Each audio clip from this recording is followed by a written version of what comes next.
Podemos recomeçar, então, Kleber. Vou passar para você de novo. Obrigada, gente, pela compreensão de todos, tá? E aqui a gente segue, então, com o Kleber fazendo a apresentação dele. Kleber, se tu quiser seguir, você estava falando do conceito de queer, quando ele vem para a América Latina, a partir da visão da Hija de Perra, né, que é uma teórica latino-americana. O Kleber, eu acho que te apresento novamente, eu quer seguir aqui. Peraí que eu te perdi agora. Repete, Maddox, por favor. Você quer que eu reinicie, você quer reiniciar toda a sua fala ou você quer dar sequência onde você está vendo? Acho que só para quem chegou depois, dá uma situada rapidinha, né? Beleza. Não repetir que é difícil, é impossível, né? Isso. Parece que tem microfones ligados aí. Obrigado. Ótimo. Então, boa noite a todas de novo, a todos de novo. E vou retomar um pouquinho da fala, assim, já que algumas pessoas entraram depois, e eu estava falando, então, que quando a Roberta fez esse convite, ela pediu um título, e ao passar o título para ela, ela comentou assim, olha... Não, eu comentei, falei, Roberta, o que você acha do título? E ela disse, calma, eu ainda estou gaguejando ele, né? E aí fiquei com essa coisa, e depois disse, não, tudo bem, eu gostei. Mas aí fiquei com essa coisa da gagueira, né? Que é uma questão, para mim, é uma questão para o teatro.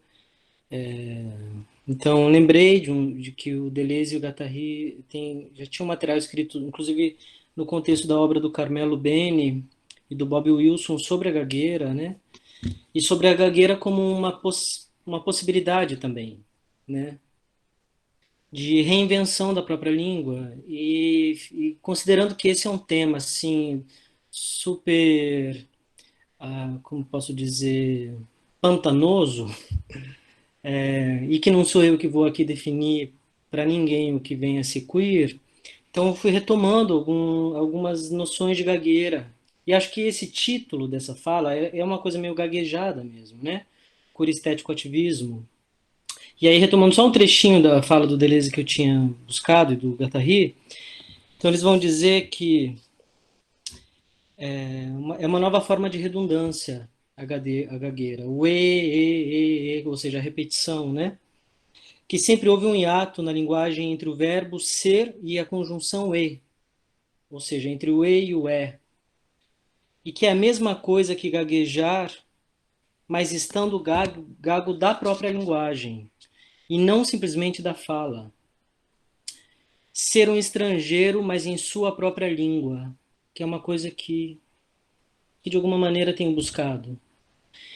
E que acho que tem a ver com esse tema, né? Então, como o Maddox colocou, fiz uma breve colocação sobre o que seria, então, a origem, mas não é isso que eu vou colocar aqui, que não é uma origem, não se trata disso, mas de como a noção de queer tem sido situada como um artifício ou uma estratégia das minorias no contexto de rua dos Estados Unidos, é um termo pejorativo, como bicha, como viado, e que então essas minorias se apropriam desse termo, desse xingamento e se potencializam nele no âmbito de uma identidade política, e que 10 anos depois, em média, esse jogo ele vai resultar naquilo que a gente entende por teoria queer no âmbito da academia.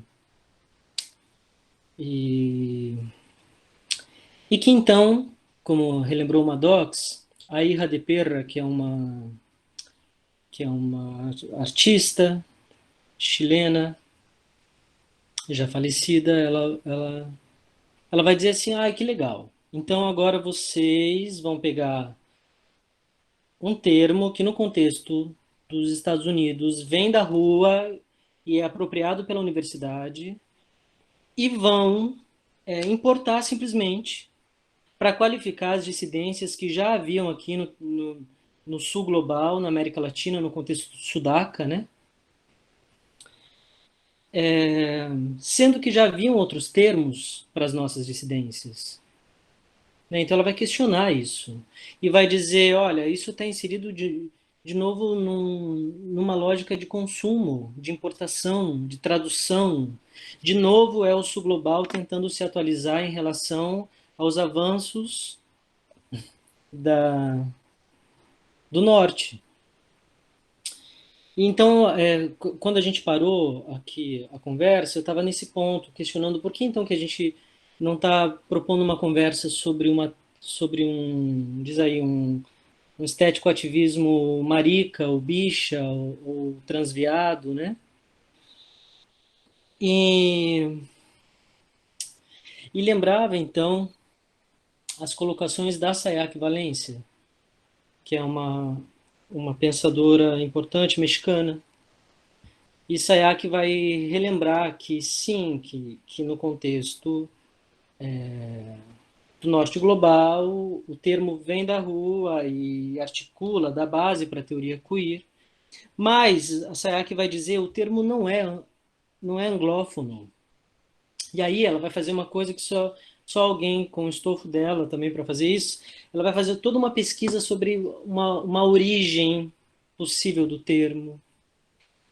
E então vai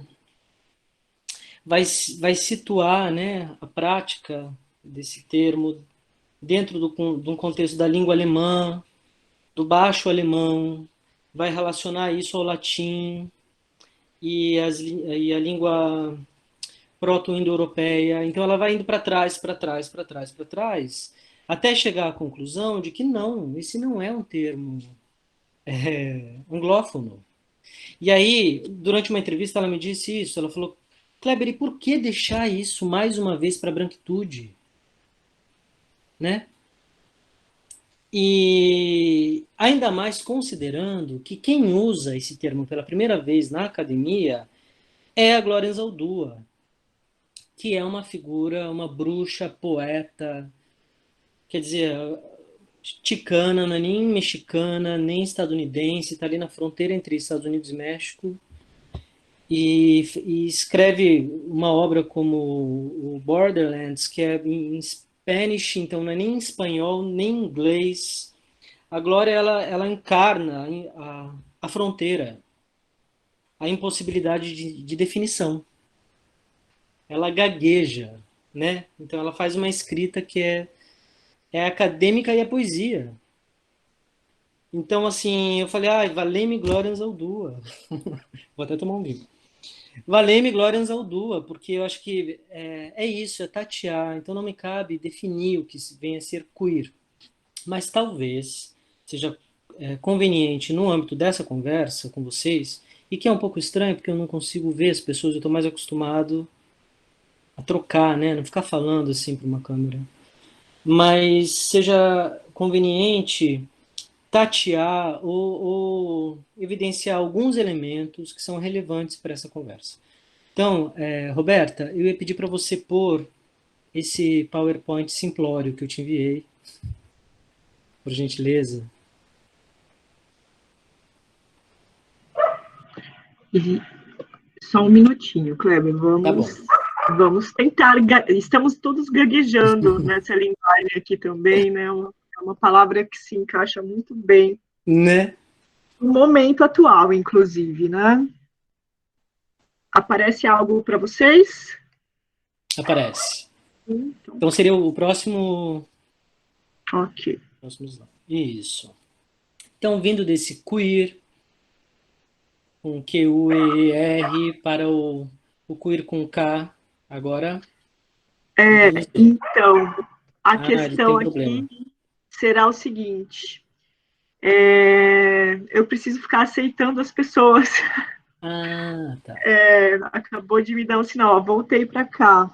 Poxa, mas pode continuar, Kleber, daremos uma solução aqui. Então, vou retomar. Então, considerando isso, né? O queer com K, que já é uma outra subversão do termo, da raiz, do que a gente tem por raiz do termo, né? Até o queer com C, que é uma minoração mesmo, né? É uma distorção que sinaliza um aspecto político-geográfico da fala.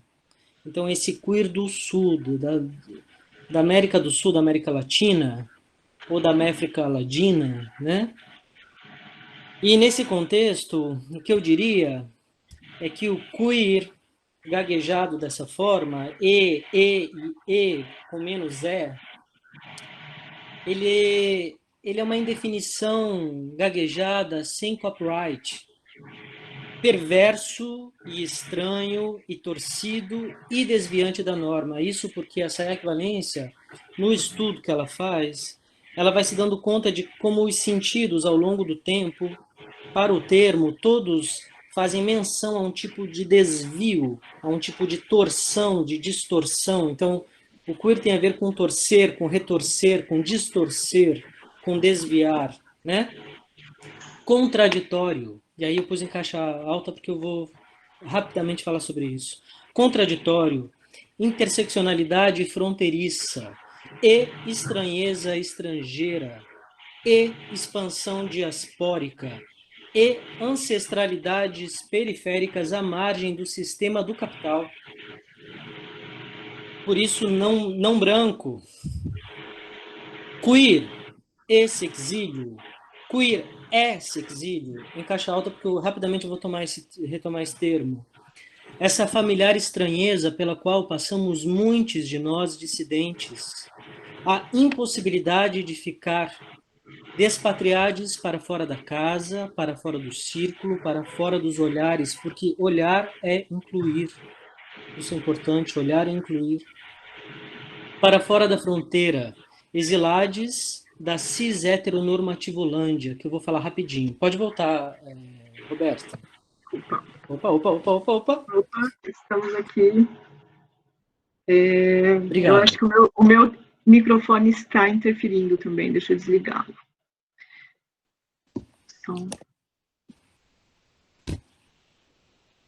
Posso ir lendo assim mesmo? Opa. Obrigado. Impossibilidade de pertencer, família, estado e religião, quem nunca? Raça, gênero, classe, peso, idade, língua, cidadania, quem nunca ficou para fora? Pode voltar para mim, Roberta? Obrigado, querida. Pode tirar.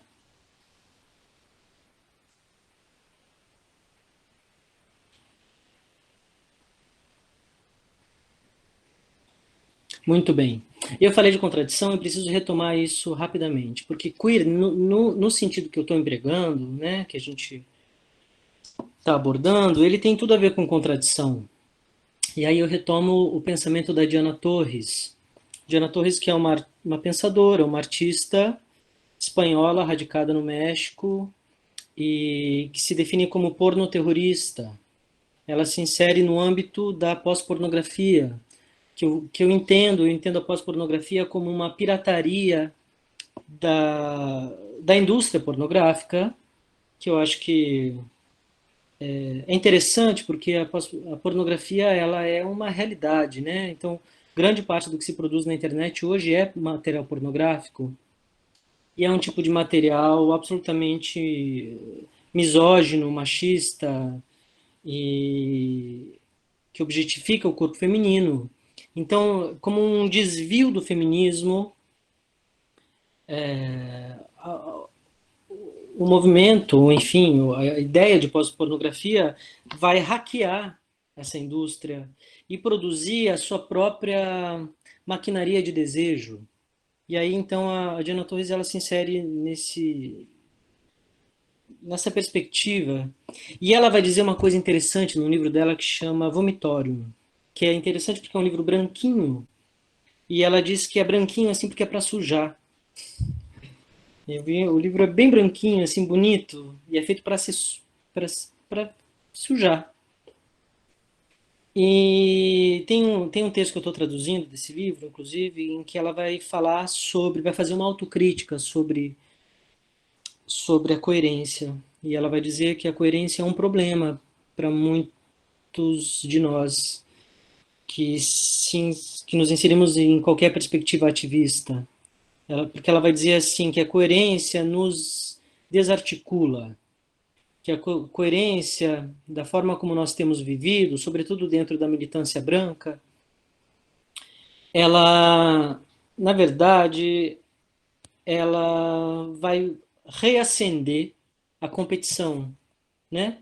Então a gente fica ali medindo quão incoerente o nosso interlocutor é, como se nós tivéssemos condições de manter qualquer coerência, né?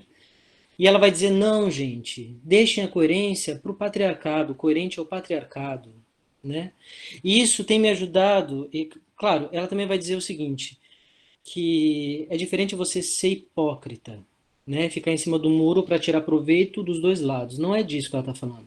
Ela está falando de uma impossibilidade também da gente levar a cabo algumas compreensões. Então, às vezes você entende algumas coisas, mas você está tão inserido em outros hábitos que tem uma defasagem. Então, é impossível ser coerente 100%. E isso que é um problema pode, na verdade, ser uma potência também. E eu tenho entendido como, dentro dessa análise, ou dessa linha de pensamento, a, a incoerência ela é inevitável, né? Porque aí a gente vai falar de artistas marginalizados, mas que se inserem em alguns momentos dentro de uma perspectiva de mercado global de arte. E como lidar com isso? Quer dizer, eu vou defender qualquer pureza? Ao mesmo tempo, isso não é a ocupação de um espaço, uma ocupação legítima de um espaço reservado a determinado extrato social, branco, né? Então, outro termo que eu deixei ali em caixa alta foi o sexílio. Rapidamente, só para... nesse entendimento que eu estou apresentando, é impossível desassociar o queer da condição do sexílio. Sexílio é uma noção que surge a partir de um teórico chamado Manuel Guzmán. E o Guzmán ele vai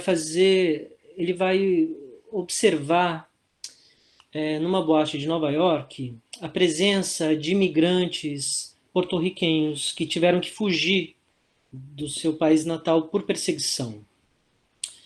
E ele vai se dar conta que existe um tipo de exílio que não é muito abordado pelos estudos migratórios, que é o exílio por questões sexuais.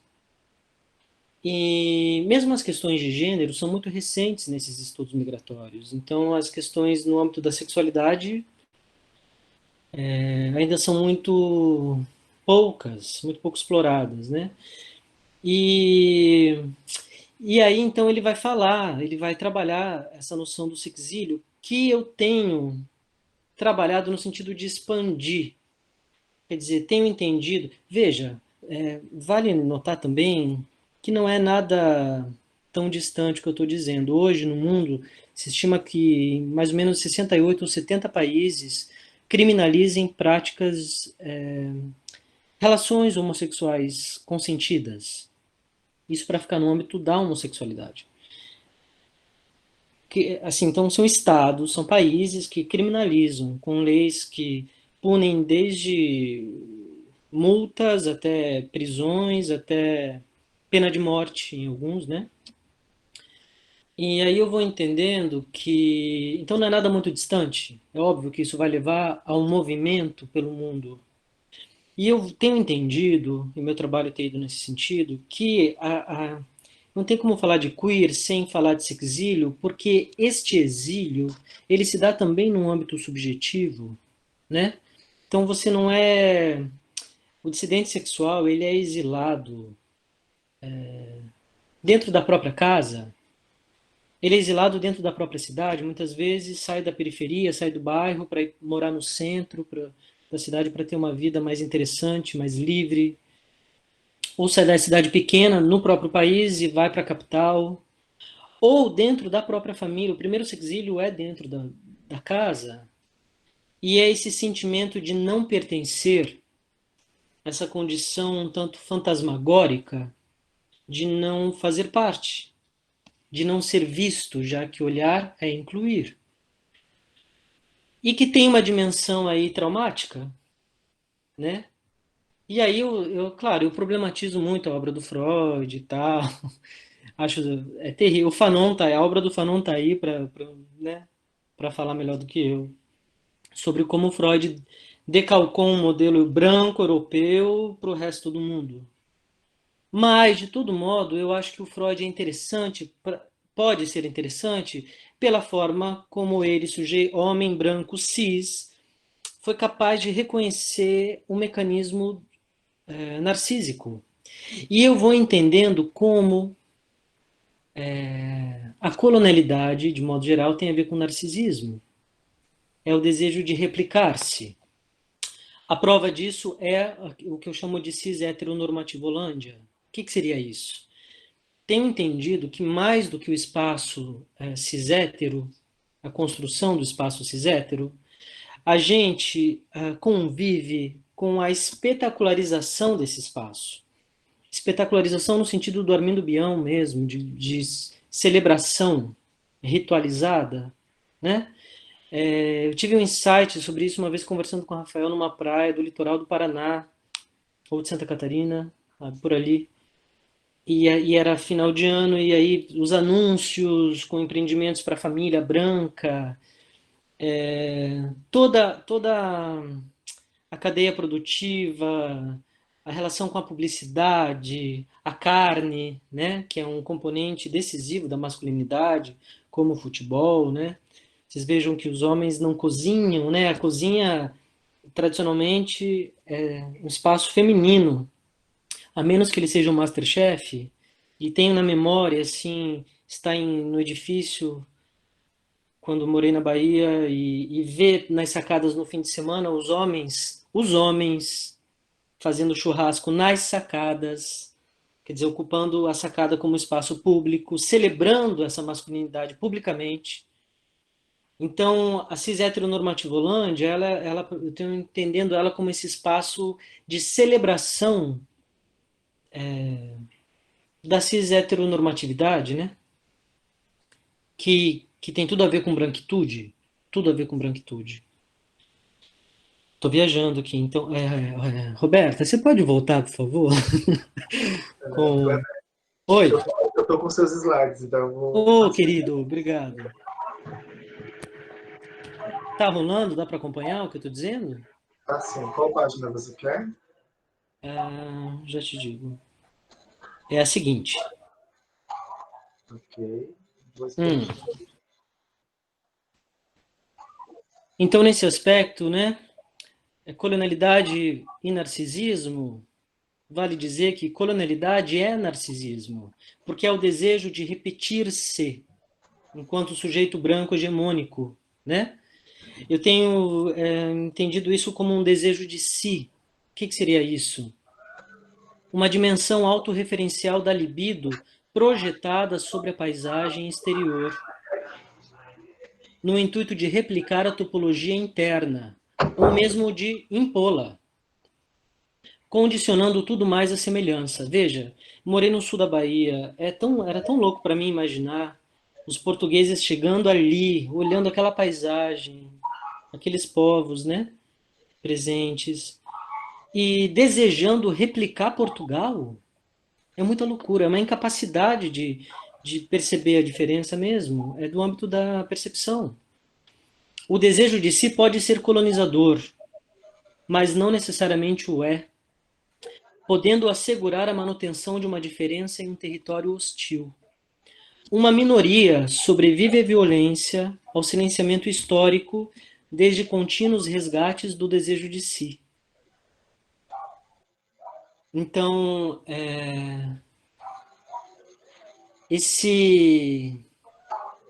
essa herança que a gente convive, essa herança que tem a ver com a branquitude, com um modelo branco eurocentrado, que é replicado pela arte, que é ratificado pela arte, pelo sistema de arte, ele é um sistema profundamente narcísico, que se deseja igual sem mudança.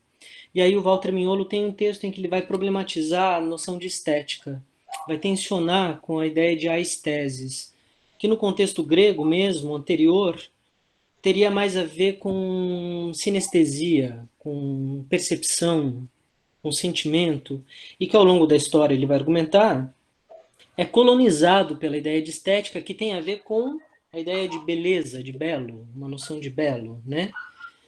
Então, nesse sentido, descolonizar é deixar menos belo.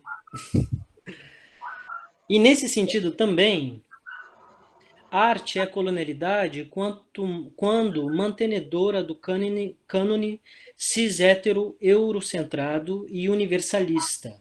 Porque o sujeito do discurso eurocentrado, ele é impalpável. A Sayaka, numa entrevista, falou assim para mim: quando eu cheguei para estudar na Alemanha filosofia, eu me dei conta de que aqueles homens eles tinham corpos só para carregar a cabeça, né? Porque o pensamento deles não tem corpo. E ela coloca como se para mim, dentro da minha trajetória, eu penso com o corpo. Não existe essa dicotomia, né? Então, a arte e a colonialidade, quando descorporificada geopoliticamente, né? Embora sintonizada com a lógica do capital, e sustentada pela masturbosofia branco-centrada, que muitas vezes vai dar suporte, né? Para esse nublar, para esse ocultar o sujeito da fala.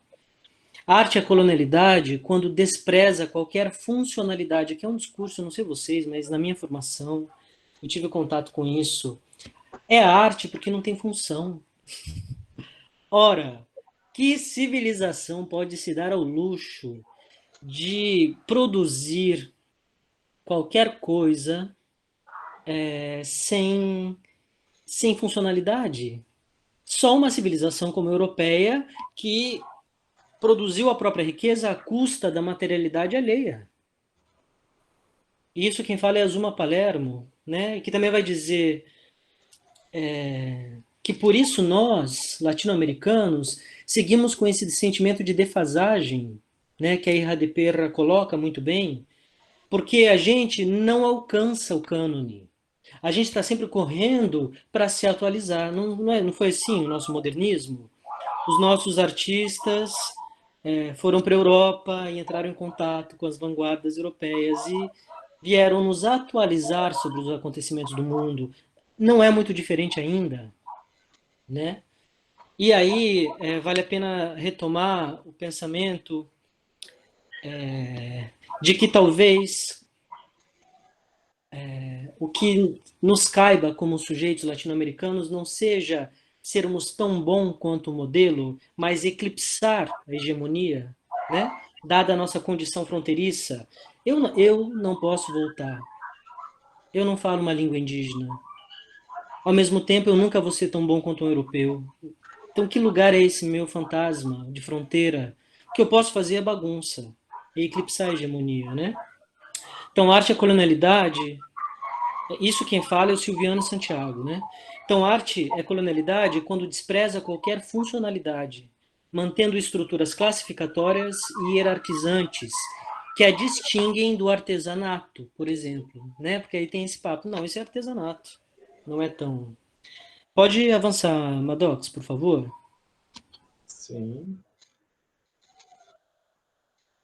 E aí eu acho que, senão eu vou falando, né? Então, eu vou colocar alguns artistas, pessoas, não como exemplo, mas para ajudar a pensar. Uma é a Bruna Cury. Aí diminuiu a imagem. Ah, obrigado.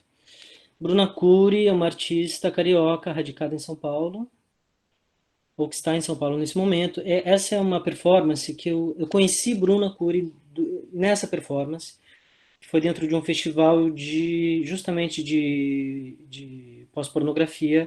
E aí está ela e Diana Torres, Diana Junier, e na Cidade do México em 2017. Chama Descolonización, quer dizer, descolonizar pelo cu, né?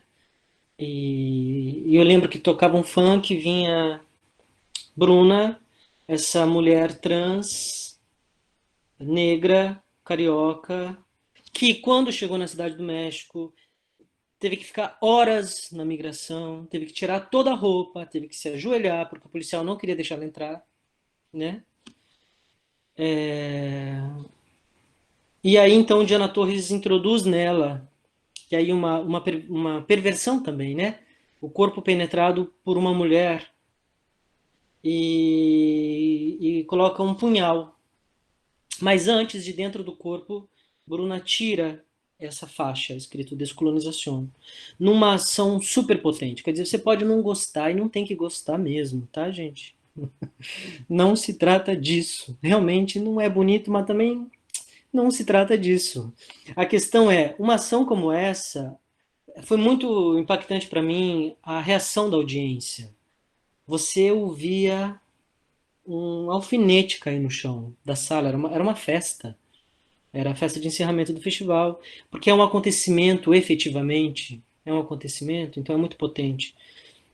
E eu lembro que Bruna, ela comentou comigo, por exemplo, na situação de uma entrevista, que no processo de transição dela, ela que é uma das fundadoras do coletivo Coyote, ela sentiu uma repressão por parte de alguns sujeitos que se diziam queer, que julgavam ela por estar agindo numa lógica binária. Quer dizer, ela está transicionando de um gênero ao outro, ela como pessoa que está mantendo a binaridade. E ela me disse, Kleber, isso me fez mal, e eu demorei para perceber. E foi aí que eu comecei também a problematizar essa questão do uso do termo queer, né? Pode avançar, por favor, Maddox? Obrigado.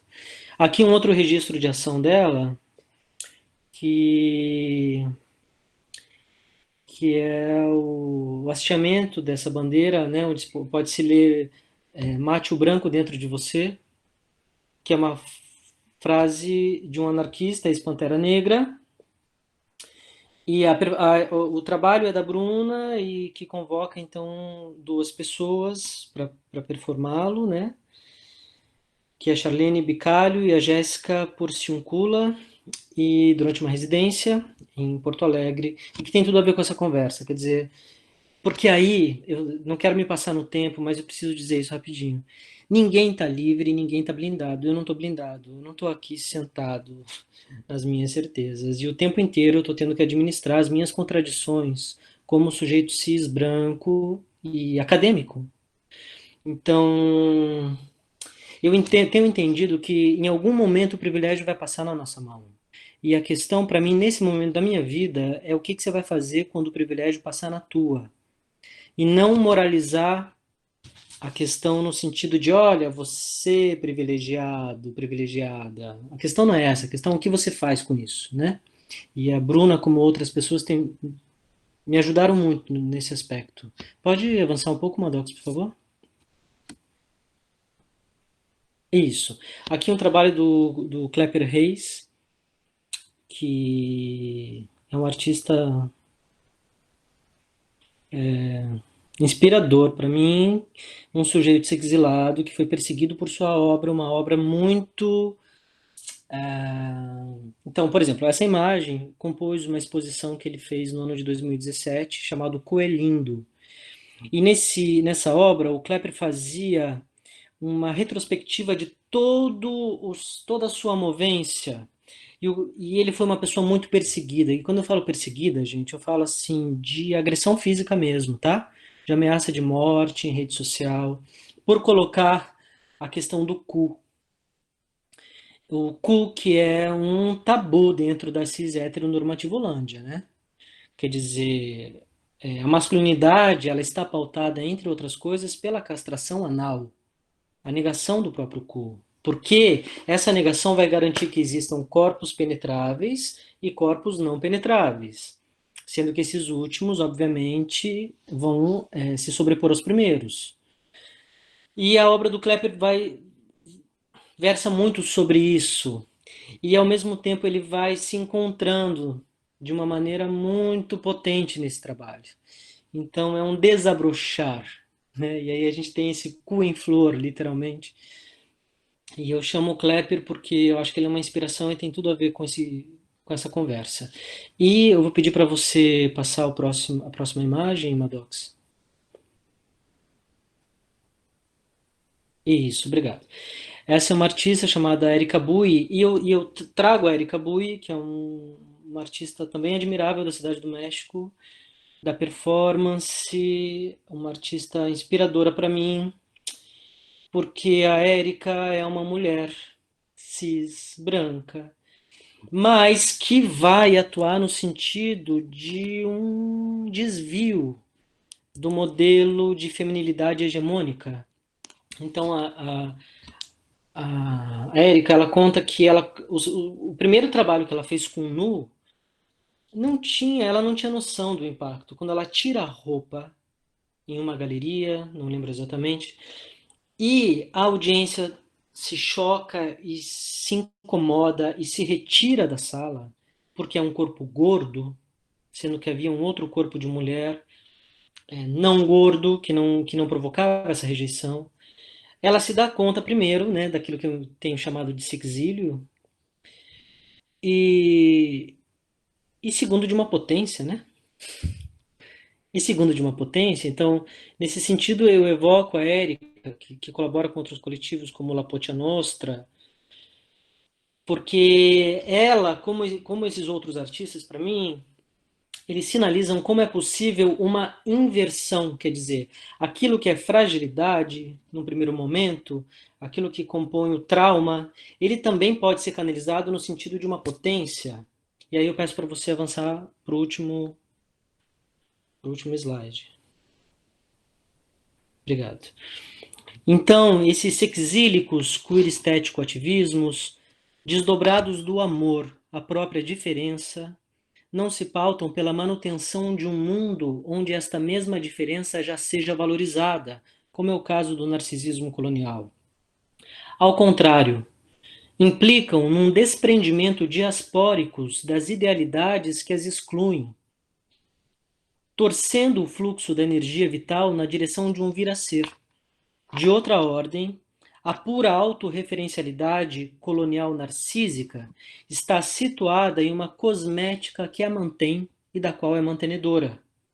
A beleza de Narciso é um consenso fixado neste mundo tal qual ele é, não se fazendo necessárias interferências na paisagem. Né? É isso, o narcisismo é manter tudo como já está. E aqui, no caso, estou falando de outra coisa, que é o contrário. Nessa perspectiva, o queer é uma cicatriz na cara de Narciso. É isso a princípio. Muito obrigado.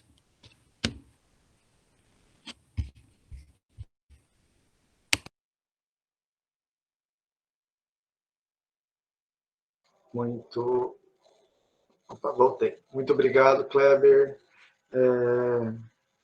Eu vou passar já para o Rafael, vou apresentar o Rafael, nosso próximo ministrante. E daí as perguntas que vocês tiverem, que vocês forem fazendo aí no chat, eu vou anotando aqui e daí a gente deixa para o final para a gente poder fazer esse bate-volta. Então, gente, o nosso próximo convidado é o Rafael Guimarães. O Rafael ele é um artista, professor, psicólogo, produtor cultural e ativista. Ele é doutor em Sociologia pela Unesp, atua na área de performance, do vídeo, da cozinha e da educação, tendo como principais interesses perspectivas queer, descoloniais e transfronteiriças, com especial enfoque em gênero, sexualidades, relações étnico-raciais e da culinária. Ele é professor dos programas de ensino em relações étnico-raciais da UFSB, Educação da UFBA e Psicologia da Unesp. Então, Rafael, seja bem-vindo e tome sua palavra. Bom, gente, boa noite a todas as pessoas. Quero primeiro dizer, né, da felicidade de podermos nos encontrar, ainda que seja assim, né?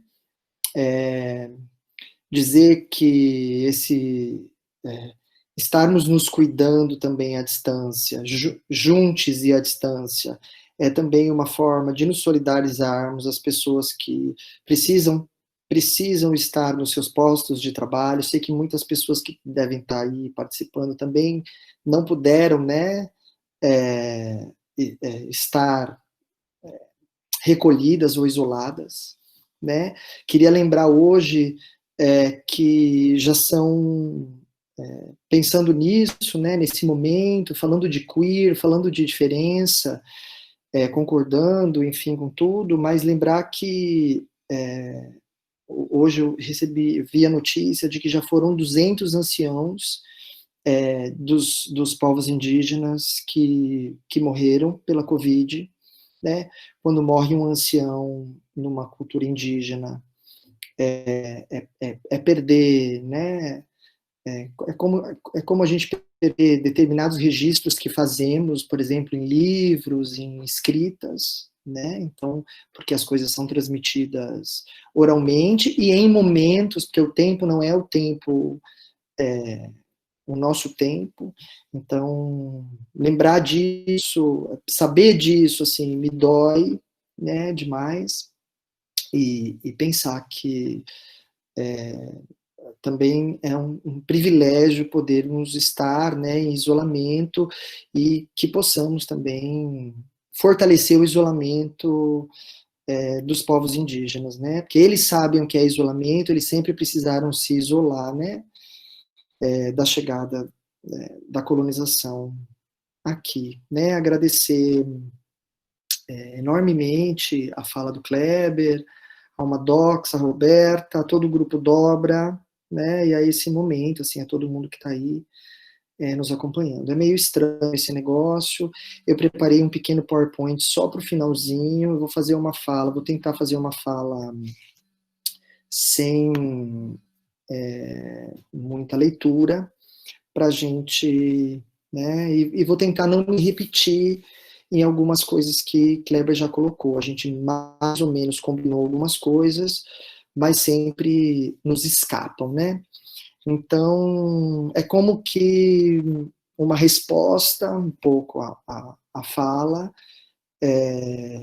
em acordo, não no sentido de debatermos, no sentido de, às vezes, sim, estamos em desacordo, isso é ótimo, e mais no sentido de continuar essa fala mesmo e tentar não me repetir, né? Então, eu vou colocar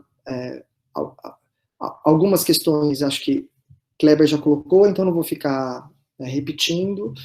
Vou retomar a ideia de gagueira que ele coloca no início da fala, né? E vou colocar aí para apimentar um pouquinho essa discussão. Mais duas outras, eu não vou chamar de metáforas, porque assim como a gagueira, são realidades. Então, do ruído e entre ruídos e muquecas. Vou colocar no meio desse bololô em que estamos conversando aqui sobre as questões que estamos pautando hoje, né? E para isso, assim, quero começar falando de algumas premissas, né? Primeiro que é importante a gente afirmar que nós estamos nesse momento, e acho que toda fala, toda participação nossa, digo nossa, de todas as pessoas que aqui estão, enfim, ela é política no sentido de estarmos produzindo, né, conhecimento dissidente. Dissidente desde onde? Né? Desde muitas dissidências, mas em especial desde o Sul. Né? Então, na semana passada, enfim, principalmente o PC falou sobre a questão do Sul global, né? Kleber retomou um pouco essa ideia do Sul. Então, assim, nós estamos produzindo conhecimento dissidente desde o Sul, né? O que significa desde o Sul, né? Continuando essa ideia, né? De produção do conhecimento, né? Desde o Sul, para mim, né? É necessariamente cruce de fronteiras, né? Então, pensar necessariamente cruzamento de fronteiras, né? Por quê? Porque a gente está sempre cruzando uma fronteira que nos é imposta também, né? Pela colonização, né? Então, porque também a gente colocou no título América Latina, é estranho isso, assim. Para mim é estranho a América Latina. A gente colocou e ficou falando, mas vai ficar, vamos deixar, né? E deixamos. Porque a América Latina pode ser muita coisa, né? Então, pensando cruce de fronteiras, né? Pensando na Aldua, que o Kleber já citou, né? A Cherry Moraga, aquele livro importantíssimo que elas organizam, né? E juntam, né? Todas aquelas escritoras dissidentes não brancas, né? Para se colocarem naquele livro. David Saldivar, né, do Pensamento de Fronteira, que ele segue, né, depois do debate, Glória Zaldúa, Cherry Moraga. Mas América Latina pode ser muita coisa, né? Pode ser Abya Yala, né, que tem sido utilizado por algumas pessoas, porque Abya Yala é terra madura para o povo Kuna do Equador.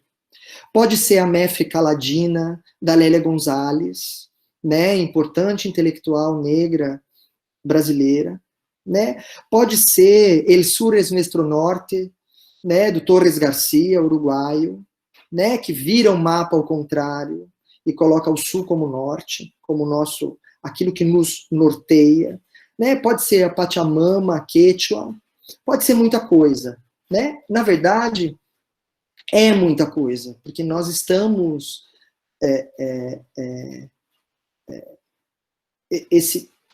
esse amálgama América Latina, né, que também esse nome, essa proposição também nos qualifica, hierarquizando-nos e ao mesmo tempo nos colocando como um amálgama, que não somos, né? Então, pensar todas essas coisas, né?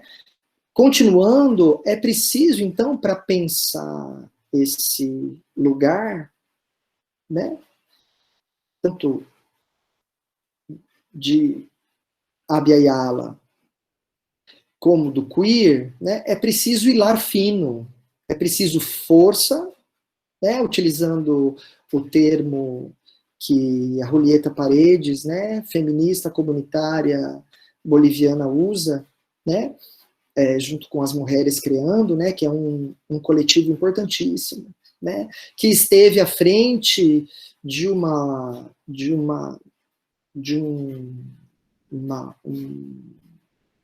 em vários momentos, mas nos últimos momentos, os últimos acontecimentos da Bolívia, esteve, né, se organizando frente ao processo de golpe na Bolívia, né,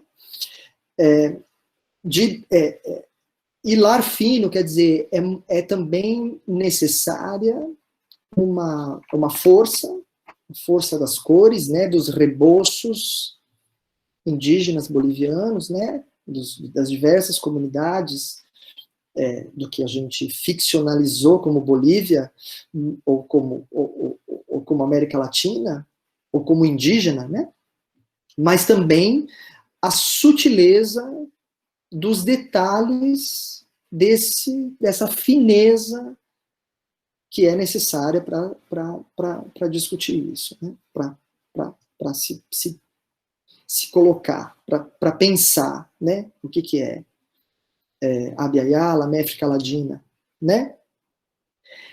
E conectar, né, com o que muito nos vem formando, e aí o Kleber fez uma boa...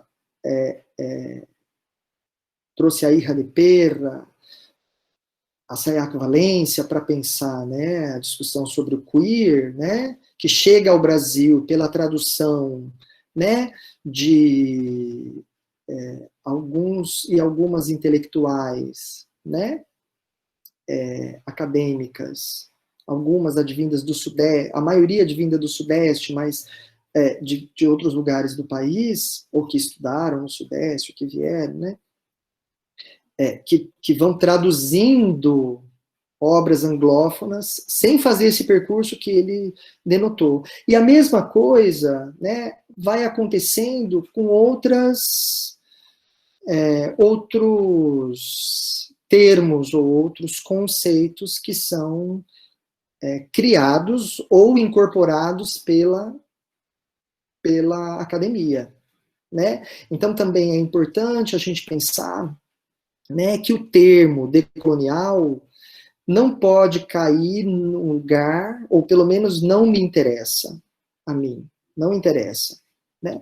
Que ele caia numa onda, ou sem compreensão do processo, no sentido de, vamos passar a utilizar esse debate no sentido de conectá-lo com as nossas discussões atuais, sem refletir sobre o processo da descolonização, né? Porque o processo da descolonização, ele começou, na minha compreensão, até escrevi um texto, atualmente saiu na pandemia crítica da N-1, eu termino o texto dizendo assim, a descolonização, falar de descolonização, de decolonização é muito complexo, porque já começou faz muito tempo. A partir do momento em que começou a colonização, aqui começou a descolonização, né? A partir do momento, né, em que essas questões começam, a descolonização já começa, né? Isso fica muito evidente, por exemplo, nos mantos tupinambá, que passam a incorporar e a fazer os mantos com as penas das galinhas domesticadas que eram trazidas da Europa, que eram trazidas para serem comidas. Elas eram trazidas para serem comidas, ou para ser trocada como alimento.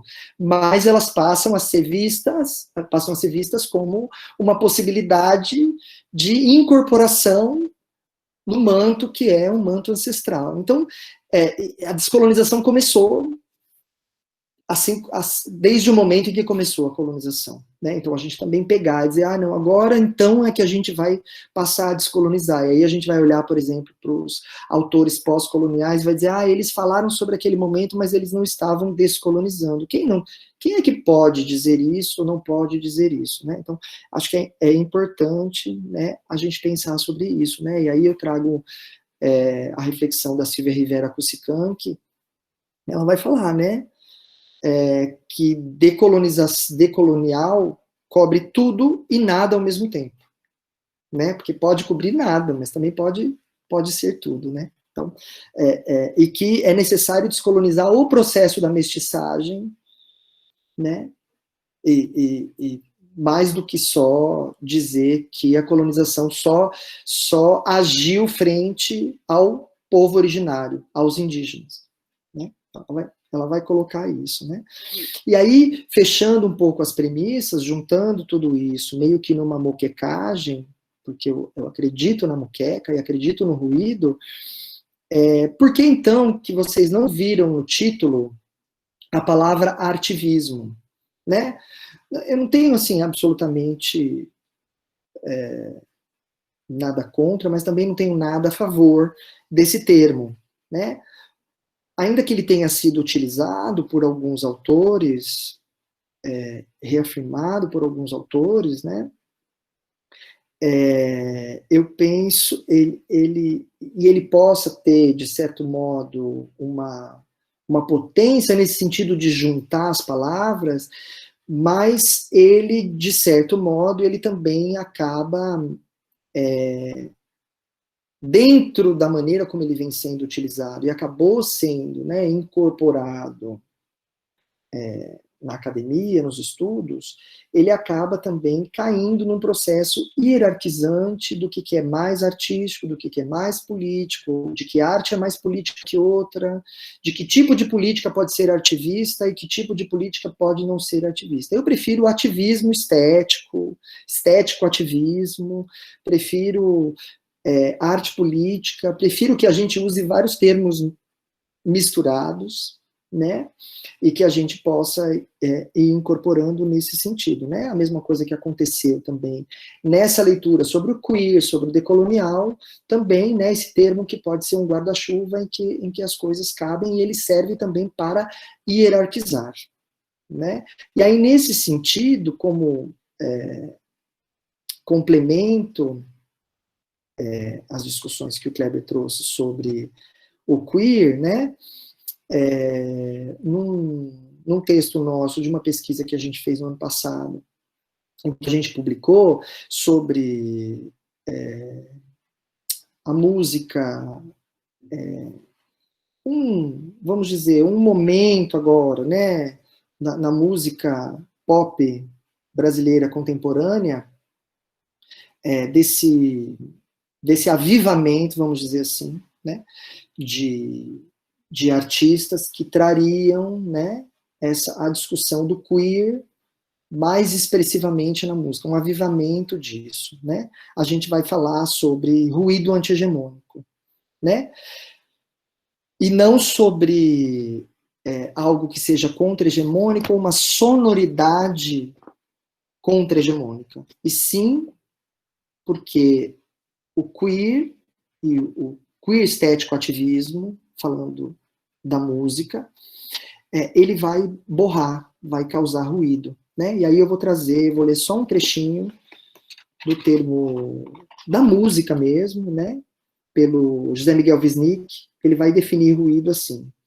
Definição de ruído como desordenação interferente ganha um caráter mais complexo em se tratando de arte, em que se torna um elemento virtualmente criativo, desorganizador de mensagens, códigos cristalizados e provocador de novas linguagens. Imagine uma gagueira ruidosa. Né? Imagine se a gagueira é um ruído. Imagine a gagueira mais o ruído. E o ruído. Gagueira é ruído, gagueira e ruído. Né? E pensando nisso, né, e também me relacionando com o que Kleber vinha falando, né? Em contraponto, o queer existe em contraponto a quê? Ou, não só em contraponto, mas em conexão com o quê também? Em contraponto e em conexão com o quê? Com a cis-heteronormativolândia, como ele colocou, né? Ou com a cis-heteronormatividade, como as pessoas costumam falar, né? Mas mais profundamente com a cis-heteronormativolândia, porque envolve a questão da espetacularização, né? Como ele bem colocou. Então, frente a isso, né, também num looping e pensando, né, em toda a conexão, em toda a construção da cis-heteronormativolândia, uma delas, como ele colocou, é a carne, né? E aí eu proponho, já tem um tempo que eu venho propondo isso, que para causar ruído a essa hegemonia, né, para se contrapor, para se colocar anti-hegemonia, talvez a muqueca, que não tem origem certa, porque já existia em África, já existia entre os indígenas na costa brasileira, ela é uma outra realidade que se coloca frente a essa construção, que é uma construção muito do encontro da hegemonia, né, em torno da carne, né? Então, e muqueca, originalmente, enfim, entre aspas, originalmente também, mas ou tradicionalmente, muito entre aspas também, ela é de peixe, mas ela pode ser de muita coisa, de jaca, de banana, de mamão verde, de muitos legumes, de muitas coisas, né? Então, num looping criativo também, assim como o ruído, assim como a gagueira, né? Elas vão se cruzando, se entrecruzando e se colocando, né? Afirmando e contrapondo e colocando, né, a diferença, né? São possibilidades, pensando assim como imaginação mesmo, e como imaginação, e pensando, né, nas tradições africanas como incorporação, né, dos encantados, dos orixás, do que for, dos seres não materiais, né, nos conectam a vidas redobrantes, ruidosas, né, que vão fazendo ruídos, vão gaguejando outras vidas e vão moquecando por aí de maneiras diferentes, né? Então, porque o queer é da vida, né? E aí penso que o artivismo não cabe, porque se o queer é da vida, do questionamento em relação a uma vida ordinária, formatada, né, que não permite, ou que hierarquiza gêneros, sexualidades, raça, peso, idade, geração, capacidade física, etc, etc, né, se ele vem, se ele é da vida e dessa vida, o que vem daí, o que brota desde essa conexão com a vida anti-hegemônica, queer, né? Desde o sul, anti-hegemônica, só pode ser político, não pode ser outra coisa. E aí não cabe a mim dizer, olha, assim, a Pablo Vittar é mais política que, ou é menos política que, não cabe a mim, né? E aí eu também vou pedir mais uma licencinha, que eu vou ler, né, um trechinho do Comitê Invisível. Eu gosto dessa definição de política que eu acho mais interessante do que muitas outras de tantos dicionários de ciência política mais caretas, né? Política é o que surge, o que faz acontecimento, o que abre uma brecha no curso regulado do desastre, o que suscita polarização, partilha, tomada de partido. Mas não há nada como a política. Não apolítico, a política. É político tudo que diz respeito ao encontro, ao atrito ou ao conflito entre formas de vida, entre regimes de percepção, entre sensibilidades, entre mundos, uma vez que tal contato atinja certo limiar de intensidade. Também não dá para a gente avaliar que limiar é esse, e o que é o que surge. Política é acontecimento, e como acontecimento é político. Então, fico pensando que desse queer do qual nós estamos falando, ainda que, sim, ele também esteja exposto a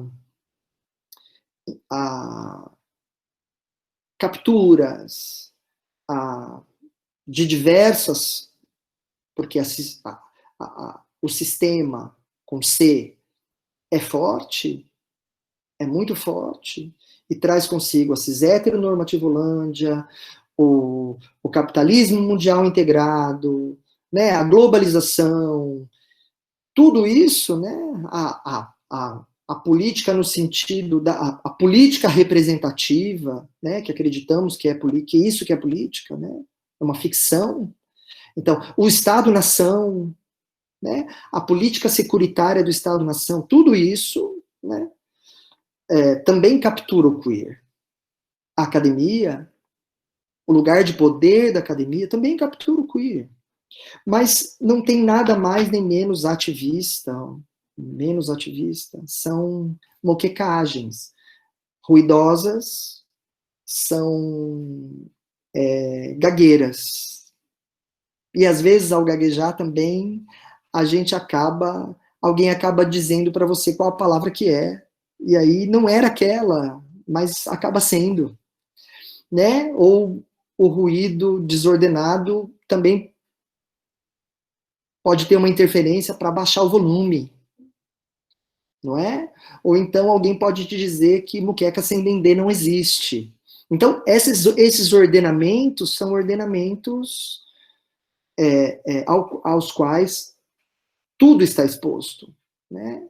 Tudo está exposto. E o queer como acontecimento, né? A arte que advém daí, da vida, como acontecimento, ela é política, mas que também está exposta a tudo isso, né? Certa feita, eu e Kleber tivemos um encontro com a Pedra Costa. Para quem não conhece a Pedra, ela foi uma das fundadoras do Solange Tô Aberta, né? E ela é uma figura ímpar, assim, performer, cantora, artista visual, enfim, poeta. e que hoje vive na Áustria, mas ela nos disse assim, cara, a gente sacou com Solange Tua Aberta, que é um grupo de música, né, e performance, e intervenção urbana, vamos dizer assim, dos anos 90, final dos anos 90, ela vai dizer, o funk, ela falou, a gente sacou que o funk é o nosso punk, né, então, veja, né, que aquilo, né, ela incorpora, né, no espaço da criação, né, do queer estético ativismo do Solange Tua Aberta, da Solange Tua Aberta, o funk como a base da música, né, que é sobre poeticamente, né, do ponto de vista da letra, é sobre o questionamento do sistema colonial, da cis-heteronormatividade, né, e tudo mais, né, então, né, e antes disso, pensando assim, né, quer dizer, ela disse, nesse momento, o funk é o nosso punk, né, que é algo mais punk do que foi a Cláudia Wonder nos anos 80, e os seus shows, né, com o truque sujo, no Madame Satã, né, em São Paulo, né, uma artista que tem uma vida e uma obra, uma vidobra incrível, porque esteve, né, presente como artista, né, no cinema, na performance, na música, né, e fez, e participou do movimento punk dos anos 80 em São Paulo, né, então, pensando isso, né, vidobras dissidentes vidobras dissidentes que ressignificam, né, o contra-hegemônico do centro, o punk, pensando, né, do ponto de vista de uma tradição europeia, né, e ressignificam para nós, para o Sul, né, pensando que sempre seremos margem, né, aqui margem é centro, né, não dá para ser de outro modo, né, ainda que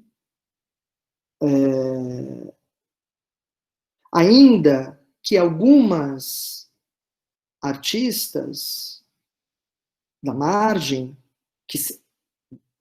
da qual sempre fazemos parte, almejem estar no centro. Então, e que em algum momento também venha sentir isso, né?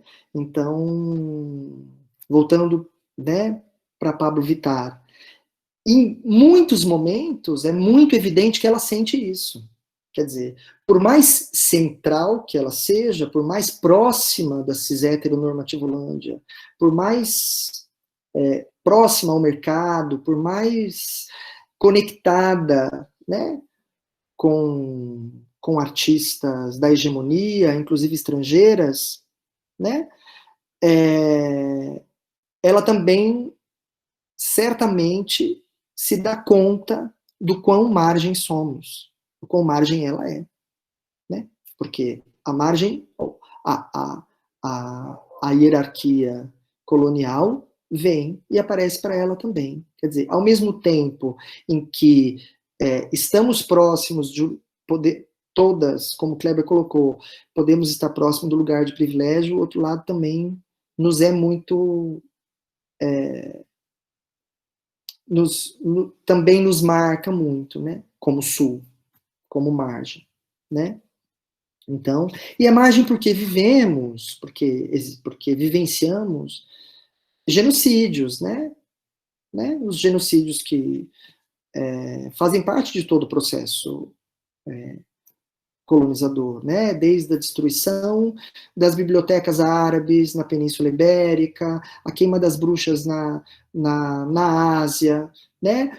A escravização das pessoas negras trazidas da África, e o genocídio indígena, escravização e genocídio indígena, né, que envolvem vários genocídios e epistemicídios. E aí eu inseriria um quinto genocídio, né, que é o genocídio da dissidência de gênero e sexual, né?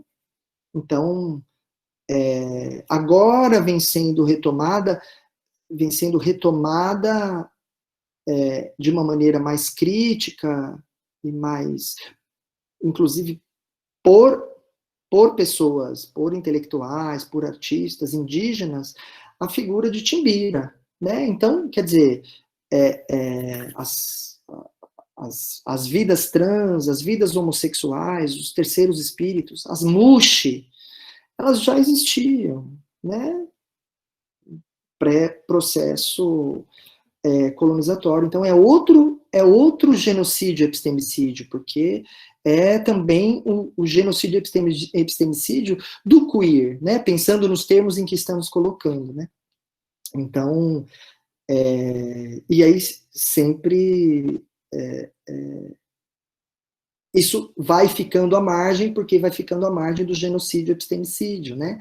E a gente vai lendo também, vão sendo feitas leituras sobre a nossa história, pensando assim na história brasileira, só para citar um exemplo, vão se fazendo leituras que também são leituras cis-héteros sobre a história, né? Quando a gente vai falar da ditadura militar, não se fala que era uma ditadura cis-hétero militar, né? Tem um autor, o Ricardo Afonso Rocha, que ele vai falar sobre o Lampião da Esquina. O Lampião da Esquina vai, na verdade, contrapor dentro da resistência contra-hegemônica ao sistema, né? Ele vai passar a existir, por quê? Porque ele vai dizer, olha, o Pasquim não nos representa, né? Ainda que o Lampião da Esquina também exclui as lésbicas, as trans, as pessoas não binárias. Porque também ninguém está livre de reproduzir o processo colonial, né, e de hierarquizar.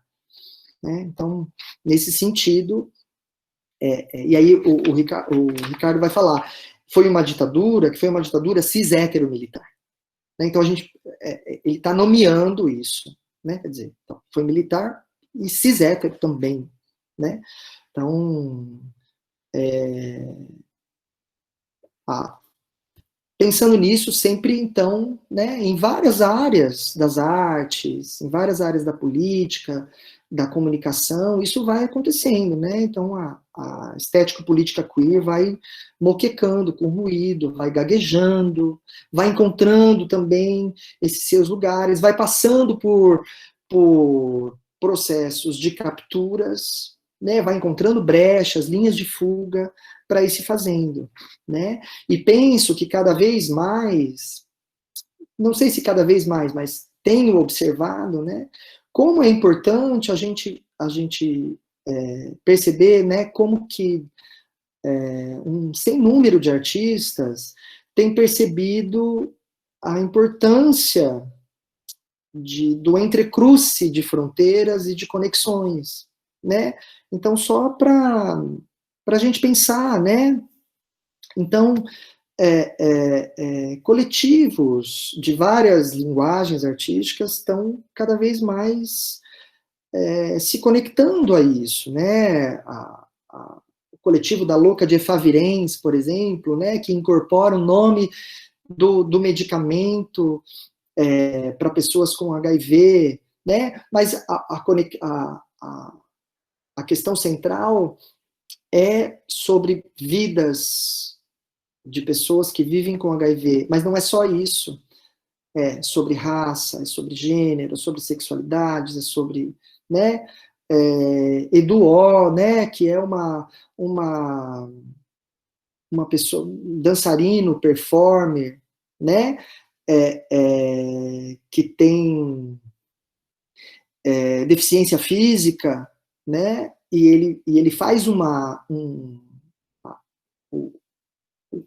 cruzamento entre, né, o capacitismo e a dissidência sexual e de gênero, né? Ele nos chama de bípedes, ele diz seus bípedes, né? Então, e aí a gente poderia falar de mais um tantão de outras artistas, né? Que cruzam e que conectam, né? Muitas coisas que compõem o queer, porque o queer é mais do que só a dissidência sexual e de gênero, né? Então, também um alargamento, né, dessa percepção, né, porque alarga para toda a questão da diferença. A Roberta está me avisando que meu tempo acabou, e eu só quero pedir rapidinho, não sei se é o Maddox ou é a Roberta que está com o meu... Sou eu aqui. Você pode colocar para mim, querido? São só 3 fotinhos que eu quero mostrar para vocês. E aí fico pensando assim, né? Por que a opinião pública, pessoas desconstruídas, só se impactaram quando houve censura ao Queer Museum ou a performance do Wagner Schwartz no MASP, né? Quando a Bruna Cury, ela tá exposta à censura todo o tempo, né? Então, muitas artistas, né? Muitas vezes não podem se apresentar, têm suas músicas cortadas, enfim, né? Você pode colocar o slide para mim, Maddox, rapidinho? Eu vou só mostrar 3 fotos para vocês que fazem parte de um ensaio de fotos de celular, que é um pouquinho maior o ensaio, mas são fotos minhas, tiradas do celular no calor dos acontecimentos e dos momentos. Você pode pôr a próxima? Essa aí foi uma foto que eu tirei durante o Fazendo Gênero, né, em 2017, e é uma coisa muito interessante, porque assim, o Fazendo Gênero, né, muita gente acho que conhece, é um congresso importantíssimo, é inquestionável a sua importância no Brasil, né, no campo feminista, que se abriu, vamos dizer assim, quer dizer, não se abriu não, a gente foi lá e chutou a porta da bagaça mesmo, para a inserção de outras demandas, já que é o maior evento de gênero do Brasil. E na edição passada, na última edição, né, a outra seria esse ano, em 2017, no fim, a organização decidiu, né, fazer um show de encerramento com uma artista que a gente conhece, enfim, todo mundo conhece, porque ela acabou, né, estando aí com mais espaço, ela, que é a Linda Quebrada, que fez né? Mas aconteceu uma história nesse processo, né? O evento disponibilizou um ingresso para cada ONG LGBT, ou para cada ONG LGBT, para uma pessoa trans de cada organização. Imagine, gente, tem uma travesti preta fazendo show em Florianópolis, na universidade pública, e a organização me libera um ingresso, né? Ela vai começar o show, ela fala assim, estamos aqui no Desfazendo Gênero, ela já começa assim.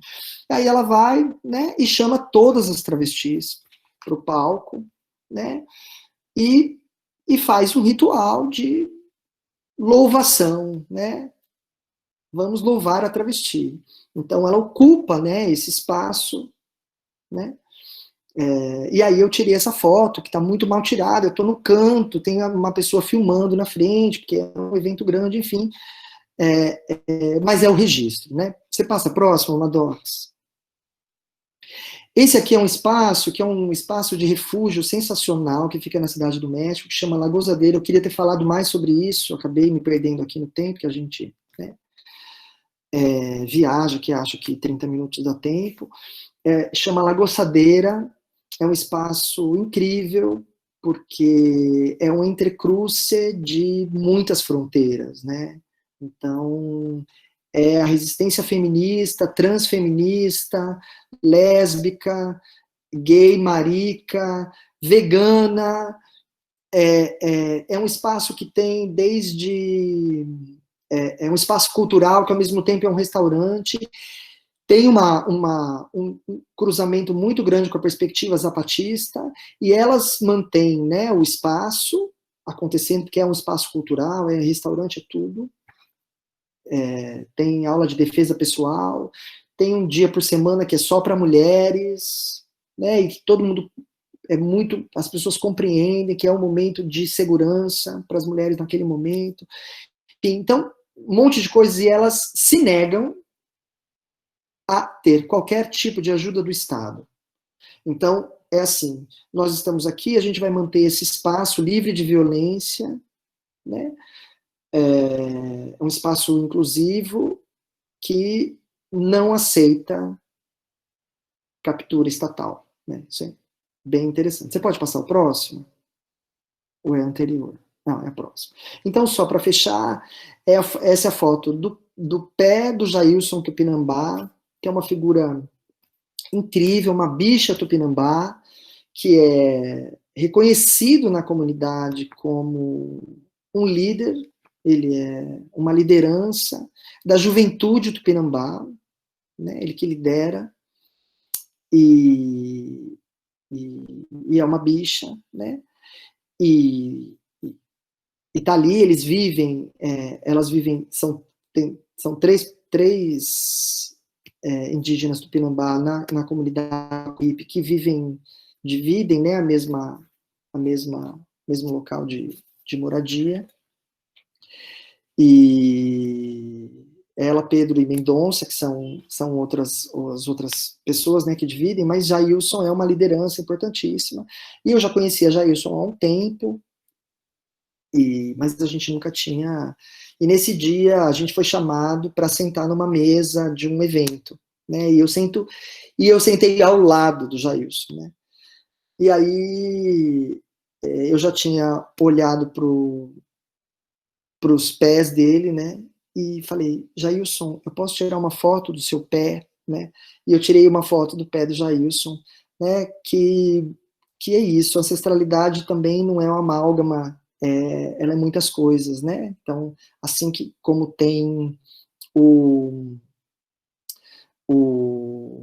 adereço, né? Tupinambá, tem também a unha pintada, né? Então, penso que é isso, que é moquecar, é ruidar, é provocar ruído, é provocar, é gaguejar mesmo, porque a gente vai sempre gaguejar, né? Muito obrigado.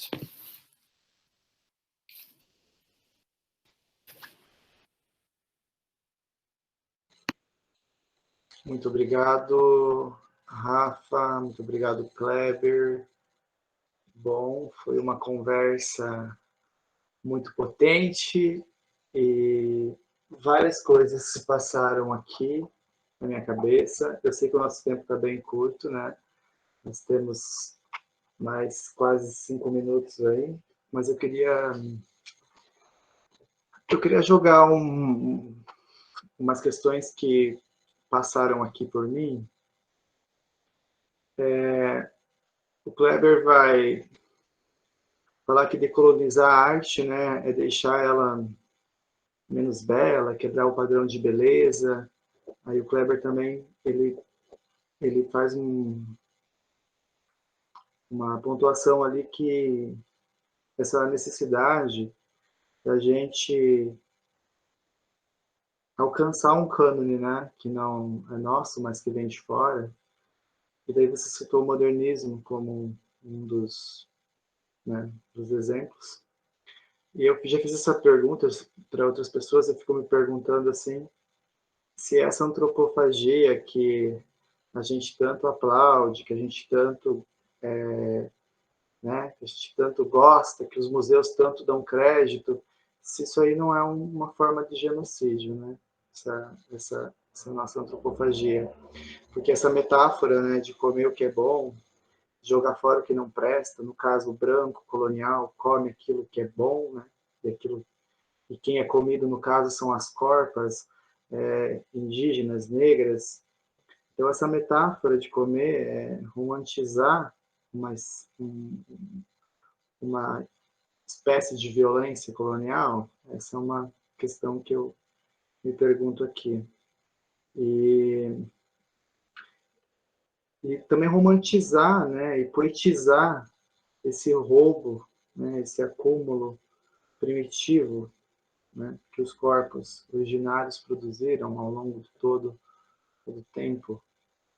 Eu também fico me perguntando se, às vezes, esses conceitos que a gente cria dentro da academia, que a gente fica matutando dentro dos nossos espaços acadêmicos, dentro dos museus, dentro das galerias, eu fico me questionando se isso também não é uma forma de dominar, de uma consciência, de um domínio consciente já da colonialidade na contemporaneidade, né?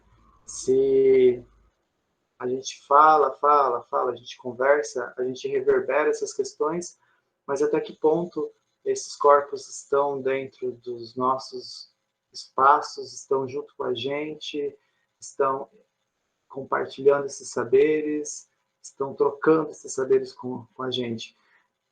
Porque tanto a antropologia modernista e o racismo científico, eles são primos, né? Eles nascem mais ou menos no mesmo período. Enquanto um devora o corpo, o outro devora a performatividade, devora as atitudes, as culturas intelectuais. E também eu fico pensando se isso não é uma espécie de projeto, se o Brasil, se alguns países da América Latina não está dentro de um projeto colonial falido, né? Porque a gente parece que está sempre toda hora buscando o reconhecimento daqueles que estão no norte, aqueles que estão acima. Então, acho que a fala de vocês veio também atravessar essas coisas que já estão me incomodando faz muito tempo. Eu lancei várias coisas aqui e eu deixo aberto se vocês quiserem comentar, mas a gente também tem uma pergunta ali no nosso bate-papo, né? Que é da Solange. Eu já faço essa sua pergunta, Solange, só vou deixar para o Rafa e para o Kleber se eles querem fazer algum comentário a respeito. Fiquem à vontade.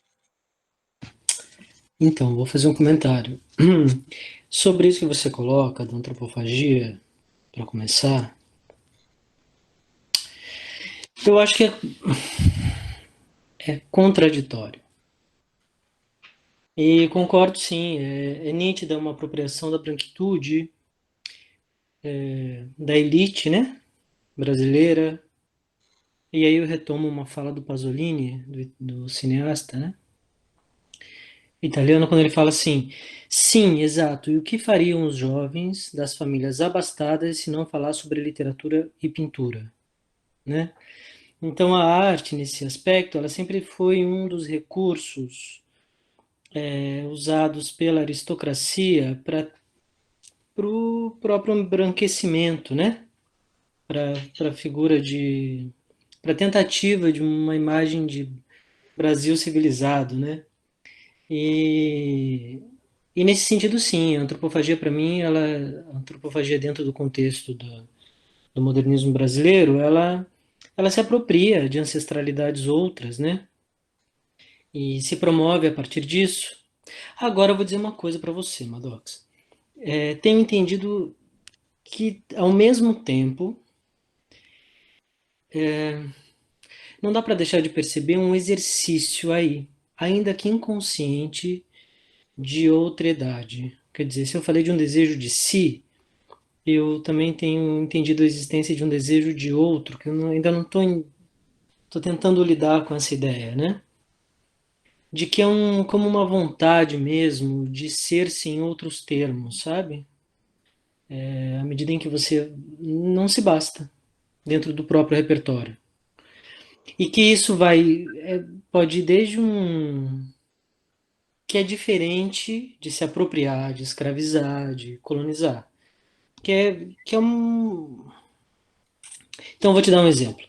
Uma vez, em Maringá mesmo, num evento de psicologia, estava o Casé Tupinambá, Casé Angatu Chucuru Tupinambá, que é professor no mesmo programa de estudos étnico-raciais que eu e o Rafael participamos.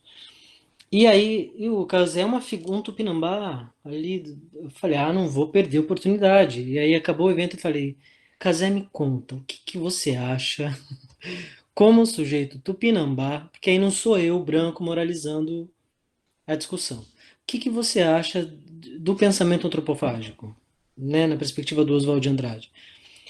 É uma apropriação, não é, Casé? E Casé me disse assim, olha, Kleber, se for, é bem feita. E eu vou te dizer uma coisa, pelo menos nesse contexto, lembraram, ainda que de maneira que a gente possa questionar, né, eticamente, né, mas de alguma maneira fez-se presente uma ancestralidade outra, não branca, não europeia, dentro desse imaginário. Porque de outro modo, nem isso. E aí eu achei tão assim curioso ouvir isso de um sujeito tupinambá e me fez pensar na hora, eu pensei assim, gente, o Casé, ele é isso, né? É uma outra moralidade. Não é menos purista do que eu, por exemplo, que fiz essa pergunta para ele. Então tenho entendido que é super complexo mesmo. Não sei se respondi. Eu diria, Kleber, que assim, menos mal que você tenha feito a pergunta a ele, sabe? Porque tem não indígenas dizendo o que eles deveriam achar sobre isso. É, é, então, acho que a nossa tarefinha de casa, né, como brancos citadinos, talvez nós estejamos fazendo no sentido de descolonizar o nosso inconsciente colonial, né? Que é assim, bom, então eu vou aproveitar que eu estou na presença dele e vou perguntar para ele o que ele acha, né? Menos mal, eu fico pensando nisso, né? Que a gente também não vai ter resposta, porque acho que é isso mesmo. A gente não vai ter uma resposta, mas pelo menos a gente não está dizendo qual a resposta que ele deveria dar. Já é alguma coisa, né? Porque tem muita gente dizendo, vocês devem achar isso, ou aquilo, ou aquele outro, né? Dizem para Catumirim, você não pode ser rapper, ou você não pode ser boy bororo, sabe? Você não pode ser. Como não pode? Porque ela vive na cidade? Porque ela canta rap? Né? Tá certo, gente. Isso aí. Vai reverberar e a gente vai construindo isso ao longo da vida, né? A Solange tem uma pergunta aqui, como identificar se uma criança está com gagueira do desenvolvimento? Eu não entendi muito bem essa pergunta, Solange. Não sei se os nossos palestrantes compreenderam ou captaram ali dentro da escrita delas. Olha, eu não estou apto a respondê-la, Solange. Talvez o Rafael, que tem formação em psicologia, possa te ajudar. Eu também não sei falar sobre isso. Quem sabe a Roberta, que tem formação em psicologia, sabe?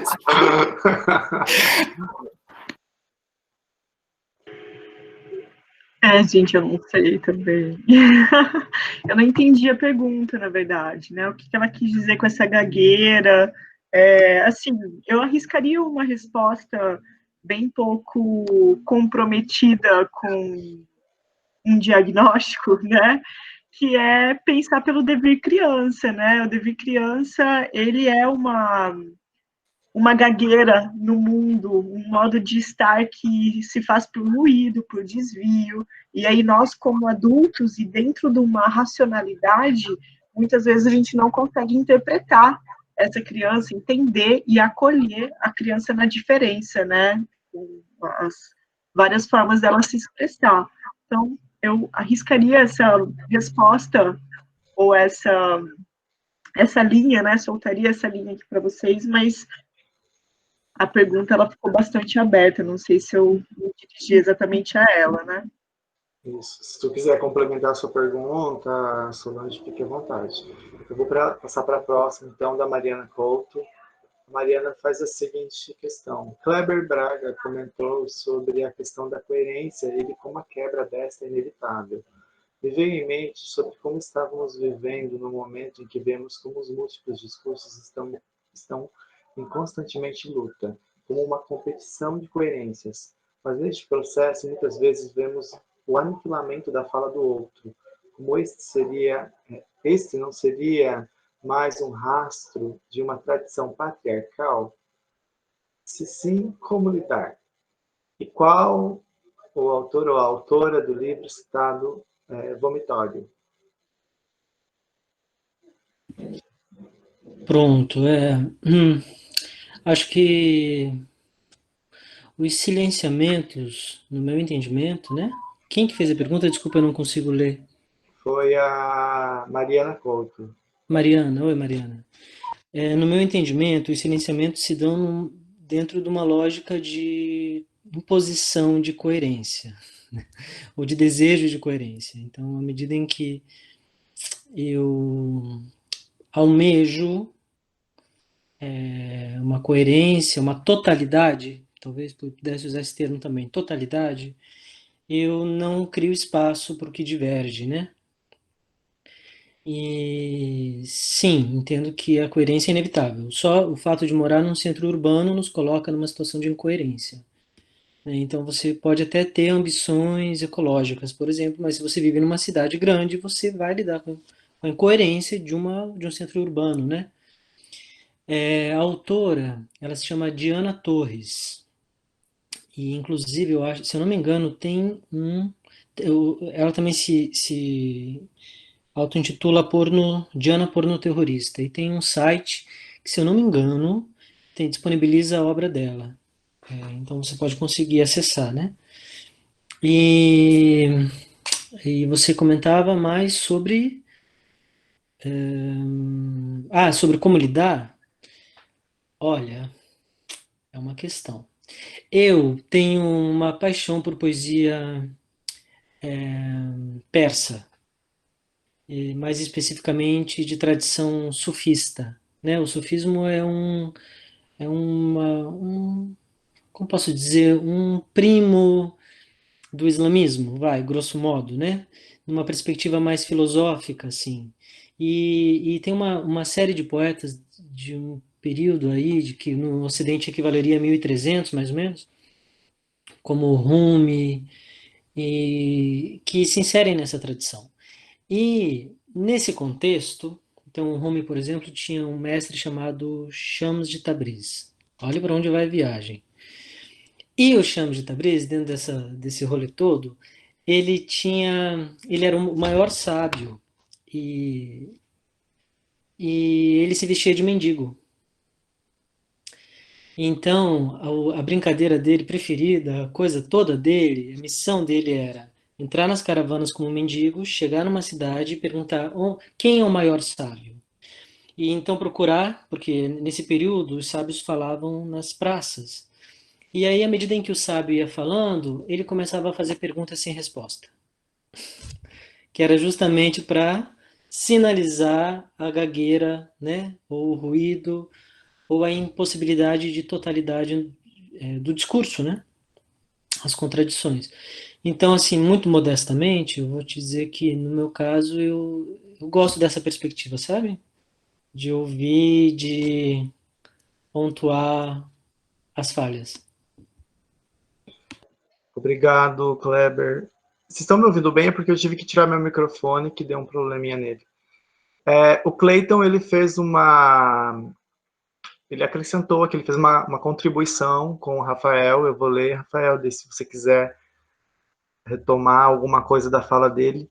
Ele diz assim: quando o Rafael falou sobre as hierarquias que colonizam, me lembro dos conceitos do Boaventura de Souza Santos, que considera a produção da linha do não ser, ou seja, da produção do não ser através da hierarquização, através da cor, da etnia, da localização geográfica, da sexualidade. Olha, Cleiton, acho que a gente pode estar de acordo, enfim, com a fala do Boaventura. Assim, a única coisa que eu tenho, eu penso, né, mas é uma coisa assim, que também vem se construindo, sem questionar, sem desqualificar, enfim, a trajetória do Boaventura, enfim. Mas pensando assim, né, que muitas coisas do pensamento do Boaventura, né, ele também vai qualificando, levando para o centro discussões que são feitas nas margens, sabe? Então, assim, se a gente pensar, né, que a Bell Hooks já estava falando disso nos Estados Unidos, né, nos anos 80, se a gente pensar que nos anos 80 também a Lélia Gonzalez estava colocando essas questões, né, se a gente for pensar um pouco antes, que Audre Lorde estava falando disso, uma mulher negra nos Estados Unidos, nos anos 80, as chicanas, enfim. Então, sempre fico pensando assim, fico tentando entender muitas vezes como que esses centros, né, Coimbra, Boa Ventura, que tem sempre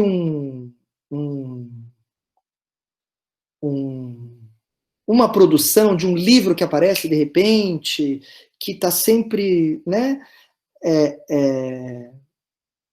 E aí, eu não estou falando especificamente do Boaventura, estou falando, né, de outros sujeitos, né, dos centros que dialogam com as margens do mundo, com o sul do mundo, né?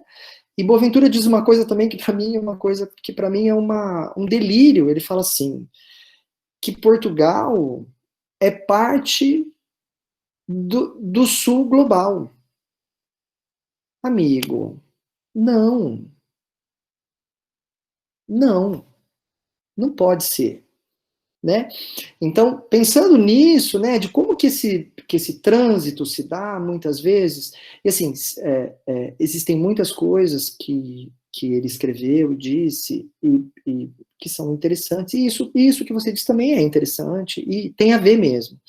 Mas sempre fico tentando fazer o esforço, assim, de entender como que essas coisas são construídas, né? Qual a conexão, qual a forma, como que elas vão se dando. Claro que sim, tem a ver, mas eu tenho me interessado mais em dialogar com esses conceitos com os quais, enfim, e tentando entender por que essas coisas têm a ver, né? Isso não quer dizer absolutamente que eu rechaço qualquer autor europeu, não é nada disso. E nem rechaço tudo que ele diz, e nem acho que isso aí está errado, ou certo, ou seja lá o que for. Mas só tentando entender, né, de onde que essas questões vêm, né? E assim, assim como o Boaventura não está blindado, eu também não estou blindado, o Casé Tupinambá também não está blindado, a Grada Quilomba não está blindada, e não tem ninguém blindado de cometer incoerências, contradições, né? E enfim, né? E às vezes se vê capturado e capturando ao mesmo tempo. Né?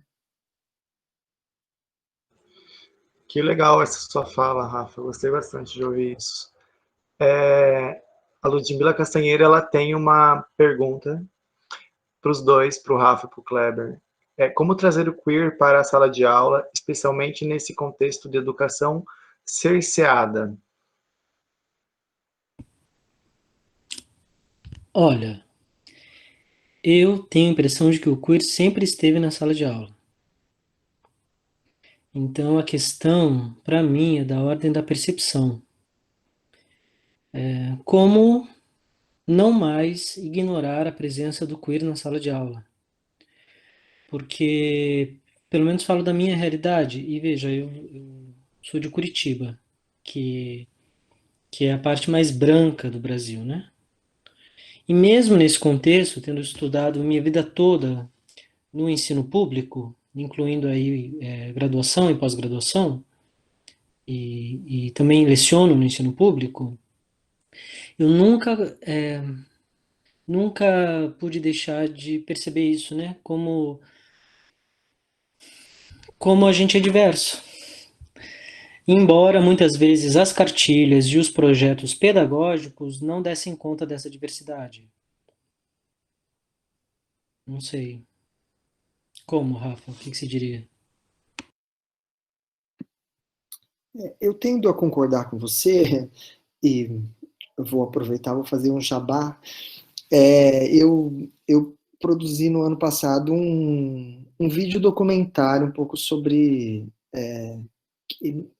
no qual eu entrevisto 5 pessoas que são hoje professoras, né? E que, de certo modo, enfim, deslocam, né? Se deslocam da hegemonia. Né? A escola sempre foi difícil para essas pessoas, porque elas foram... os seus corpos e as suas vidas foram invisibilizadas. Isso não quer dizer que elas não existissem e que elas não se fizeram presentes de alguma maneira, né? Então, uma das pessoas que eu entrevisto é o Cazé, por exemplo, e ele diz assim, eu venho de uma família indígena, e como a minha fala era muito anasalada, eu sou enviado para a sala especial da escola nos anos 70. Porque ele só pode ter síndrome de Down ou algo parecido. Então ele passa, e aí ele diz, o melhor lugar que eu vivi dentro da escola foi na escola especial, foi na sala especial.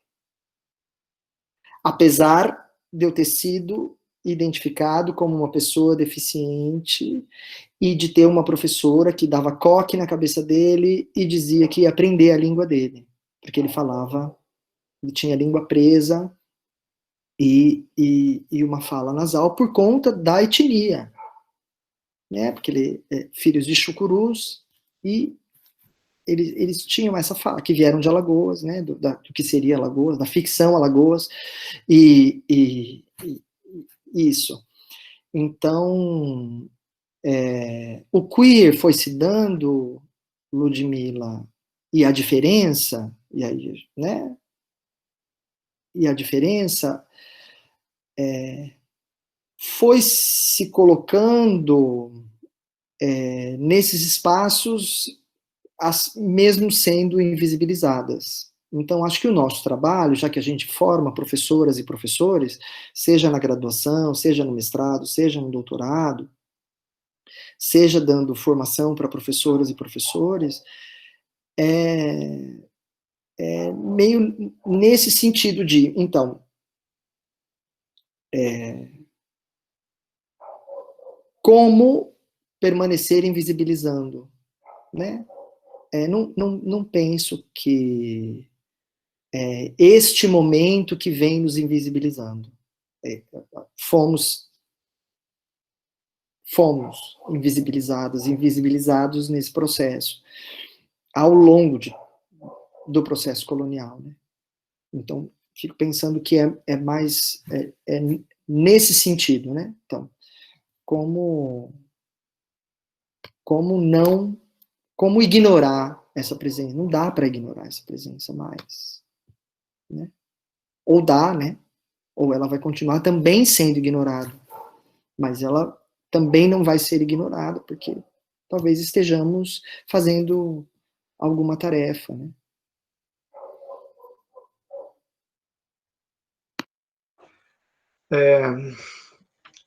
Num contexto de arte, educação, por exemplo, só fazendo um rápido, assim, ponte, eu atuo num colégio estadual com uma turma de ensino médio, além da universidade, e eu percebo um corpo inquieto hoje em sala de aula, e um corpo que não se silencia mais tanto. Então, quando o professor não traz a urgência para a sala, esses corpos já vêm trazendo essa urgência, já vem trazendo essas referências, já vem trazendo essa carga, né? Porque é um corpo que vem sacudido para a escola, vem sacudido para a sala de aula, e não se deixa silenciar facilmente, né? Então, acho que no âmbito de ensino médio, de educação básica, eu percebo um corpo inquieto hoje. Esse corpo queer já não está mais, né, apagado ou deixando se apagar, mas ele está se fazendo existir, reexistir, e eu acho isso um processo interessante. Gente, infelizmente, nosso tempo já deu. Eu teria tantas coisas para perguntar, tanto para o Kleber quanto para o Rafa. Eu acho que foi uma conversa fantástica. Roberta, por favor, vamos aproveitar esse povo para trazer presencialmente quando der, né? Quando a gente tiver essa chance, né? Sim, sem dúvida. Obrigada para os dois. A gente tem já realizado algumas coisas, né, Rafa? E estamos só começando, né? Então, fica aí o convite para que a gente se reencontre novamente. E super agradecida, Kleber, pelas suas contribuições, Rafa também. E peço desculpa novamente para todo mundo aí pelos pequenos ruídos, mas se formos pensar que estamos falando de uma certa gagueira, né? Essa gagueira no plano virtual, ela também tem acontecido. Então, espero reencontrá-los novamente na próxima semana. E em breve eu encaminho o link com a gravação do encontro de hoje também. Só para retomar, então, a próxima semana, dia 16/6, né?